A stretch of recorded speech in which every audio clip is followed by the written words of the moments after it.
is meeting number 11 of the Standing Committee on International Trade. Welcome to our witnesses today. Appreciate you coming in person and sharing your thoughts and ideas with us. Pursuant to Standing Order 1082 and the motion adopted by the committee on Thursday, September 18th, 2025, the committee is resuming its study of Canada and the forthcoming CUSMA review. We have with us today from the Calgary Chamber of Commerce, Deborah Yedlin, President and Chief Executive Officer by video conference, and from the Edmonton Chamber of Commerce, Doug Griffiths, President and Chief Executive Officer, and Forest Products Association of Canada, Eric Johnson, Vice President, Federal Government Relations. Welcome to you all. We will start with opening remarks of up to 5 minutes. I think you'll see me raise my hand or just push the button and cut you off when you get the 5 minutes is up in order to allow the committee members sufficient time to ask their questions. We will start with Ms. Yedlin, please.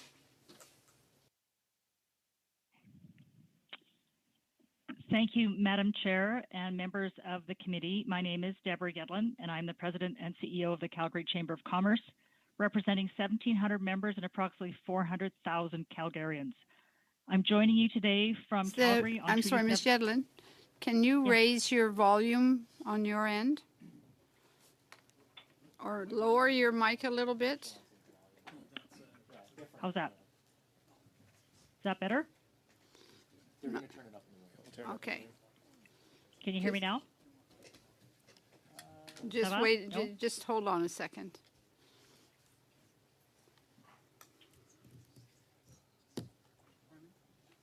Okay, let's try it now. Okay. Can you hear me now? That's much better. Thank you. Okay. Thank you. I'll just start from the top. Thank you, Madam Chair and members of the committee. My name is Deborah Yedlin, and I am the President and CEO of the Calgary Chamber of Commerce, representing 1,700 members and approximately 400,000 Calgarians. I'm joining you today from Calgary on Treaty 7 territory, comprised of the traditional territories of the Blackfoot Confederacy, the Tsuut'ina Nation, the Stoney Nakoda, and the homeland of the Opetemsiwak Métis Government of Alberta, Districts 5 and 6. On behalf of our member businesses, I appreciate the opportunity to speak about Canada's trade relationship with the United States and Mexico as it pertains to the forthcoming CUSMA review, a critical moment for North America's economic future. The Calgary Chamber represents a diverse cross-section of businesses, from small family enterprises to global energy producers, aviation, agriculture, telecommunications, and technology firms. And while their sectors differ, the message is consistent. Certainty, stability, and access to markets are essential to investment, growth, and jobs. CUSMA has delivered significant measurable benefits since it came into force. It has preserved duty-free market access for Canadian goods and services, supported record levels of cross-border trade and investment, and provided certainty through dispute resolution mechanisms like Chapter 19. But the global landscape has changed dramatically since 2020. Geopolitical tensions, supply chain realignments, and growing economic nationalism are reshaping how and where goods moved. In this environment, a strong, predictable North American partnership is not just about trade, it's about economic and energy security. The upcoming review is not a formality. It is a critical moment to strengthen and modernize CUSMA. The agreement must evolve to reflect today's economic and geopolitical realities and to ensure North America remains competitive in a rapidly changing world. From the perspective of our business community, there are 4 priorities Canada should champion in the review. First, energy security and cross-border investment. Canada supplied 60% of the U.S. crude imports in 2023, a reminder that our economies are deeply integrated, and this translates into $87 billion in energy exports from Alberta. Maintaining clear rules of origin for energy products, and restoring investor confidence in cross-border infrastructure are essential. At the same time, we must strengthen collaboration on clean energy and emerging technologies, from carbon capture and hydrogen to nuclear power, so North America leads in both energy security and decarbonization. Second, we need to secure integrated supply chains for critical minerals. With demand expected to double or quadruple by 2040, we need rules that recognize the full North American value chain, from extraction to manufacturing, Canada's mineral wealth, especially in Alberta and Saskatchewan. By doing so, we will reduce dependence on non-aligned nations and ensure resilience in industries like batteries, EVs, and advanced manufacturing, and this includes downstream facilities being part of this strategy. Third, we need to focus on facilitating labor mobility. Persistent labor shortages, especially in the skilled trades, healthcare, and technology sectors, are limiting growth. The CUSMA professionals list must be updated to reflect emerging occupations such as AI specialists, cybersecurity experts, and renewable energy engineers. Also, development of reciprocal credential recognition and streamlined processes for short-term business travel and cross-border project work will strengthen supply chains and innovation across borders. Finally, we need to secure predictability in trade. Businesses, particularly small and medium-sized enterprises, need certainty that tariffs and other trade barriers will not disrupt their operations. For many small exporters, low value thresholds allow goods to move across the U.S. border without duties. When the U.S. reduced the de minimis threshold in 2025, it created additional costs and allowed shipments directly affecting small businesses that lack the resources to absorb these costs and disruptions. And small and medium-sized enterprises contribute 42% of Alberta's exports to the United States. Predictable, rules-based trade is essential for these businesses to plan, invest, and participate confidently in North American supply chains. In closing, CUSMA has been an anchor of North American prosperity, but its success cannot be taken for granted. As Canada heads into the joint review, we have an opportunity and an obligation to ensure the agreement remains modern, fair, and forward-looking.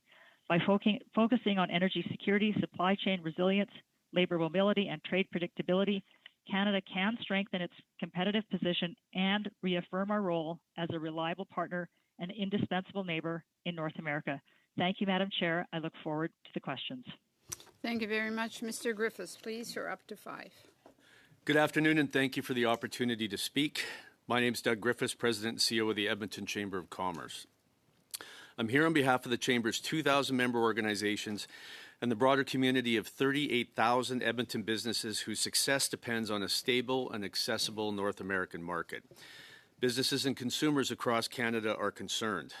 We commend the efforts of the Government of Canada that they have taken to reassure businesses and safeguard Canada's relationship with the United States even before the CUSMA negotiations commence.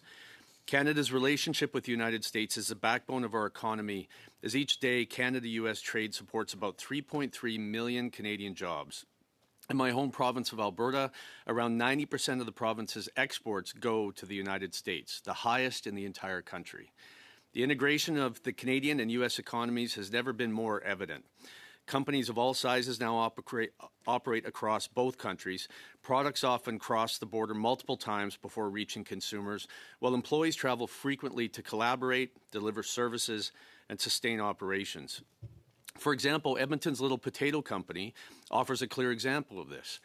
It manages a fully integrated North American supply chain with its Canadian headquarters and production based in the Edmonton region and its U.S. processing facility and head office located in DeForest, Wisconsin.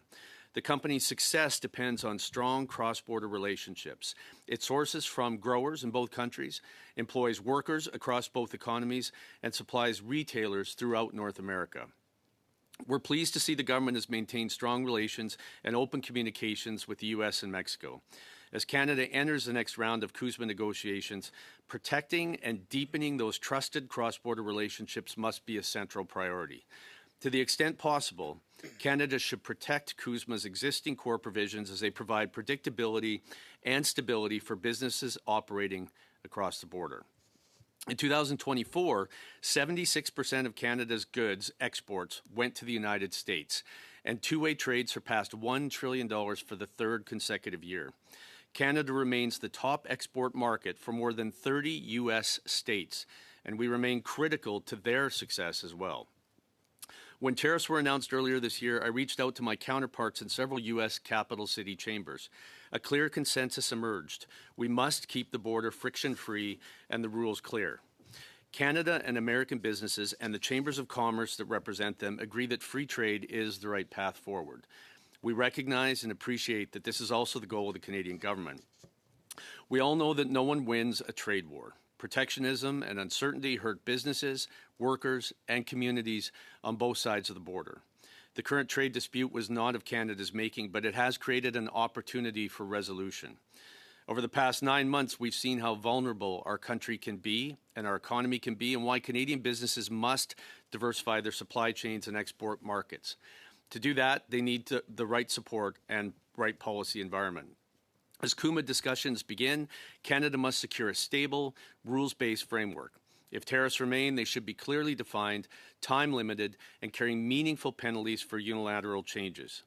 A concrete way to ensure open and reliable trade is to establish a rapid response mechanism for tariff escalation in the next CUSMA. This would require minister-level talks within 7 days of any new trade measure to prevent sudden tariffs that raise costs, create uncertainty, and weaken confidence in cross-border trade.